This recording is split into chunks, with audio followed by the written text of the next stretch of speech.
মা, তুমি এখানে চা বেচতেছো? তুমি আমারে আর কত কষ্ট দিবে? আমার বউ আমারে বললো চা বিক্রি করতেছে।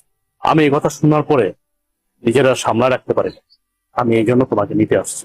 আমি থাকতে তুমি এত কেন কষ্ট করো? ভিক্ষা করো, চা বিক্রি করো, এত কষ্ট দরকার কি তোমার? আমি না তোমার সন্তান?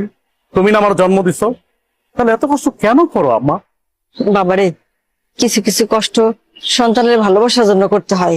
আমি চাই নাই ভালোবাসা, আমি শুধু চাই তুমি আমার পাশে থাকবা, সবসময় আমার পাশে থাকবা। তুমি পিছিয়ে কি করছো না করছো আমি সব ভুলে গেছি। তুমি আমাকে মাফ করে এখন তুমি আমার সাথে চলো, আমার বাসায় থাকবা, চলো।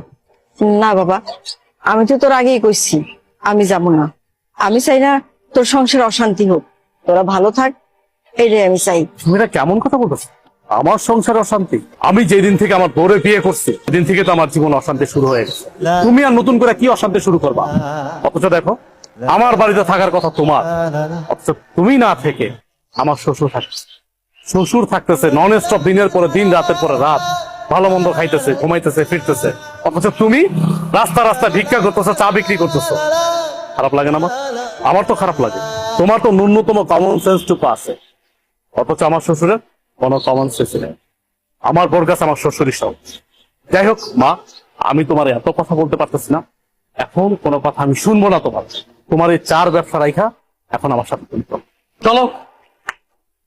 এখন থেকে তুমি এই বাড়িতেই থাকবা।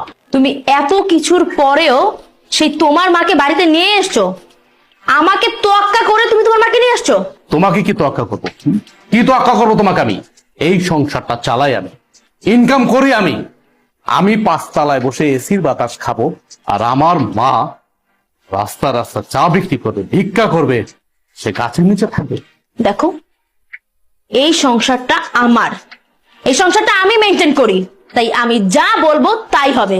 আমি তোমার মাকে নিয়ে থাকবো না এই বাড়িতে। কে কার সাথে থাকবে বা না থাকবে এটা একান্ত ডিসাইড করব আমি। তুমি ডিসাইড করার কে? কে তুমি? কে তুমি বলো? আমি কে মানে? আমি তোমার বউ। এই বাড়িটা আমার, আর এই সংসারটাও আমার। এই সংসারের সব দায়িত্ব আমি পালন করি, তুমি তো তেমন কিছুই করো না। সো আমি এই সংসারে যে ডিসিশন দিব সেটাই ফাইনাল। আর তোমার মা তোমার ছোট ভাই ঘরে টিকতে পারেনি, আমার ঘরে কেন টিকবে? হ্যাঁ, তোমার কি মনে হয় যে উনি অত ভালো একটা মেয়ের সাথে টিকতে পারলো না, আমার সাথে টিকতে পারবে? কখনোই না। আমি তোমার মাকে নিয়ে এই এক ছাদের নিচে কোনো দিনও থাকবো না। এখনো সময় আছে, তোমার মাকে বের করো। বাহ, এই বাড়ি তোমার, তোমার কথা মতো চলবে। এই বাড়ি আমার, আমি আমার টাকায় কিনেছি, পরিশ্রমের টাকা দিয়ে কিনেছি।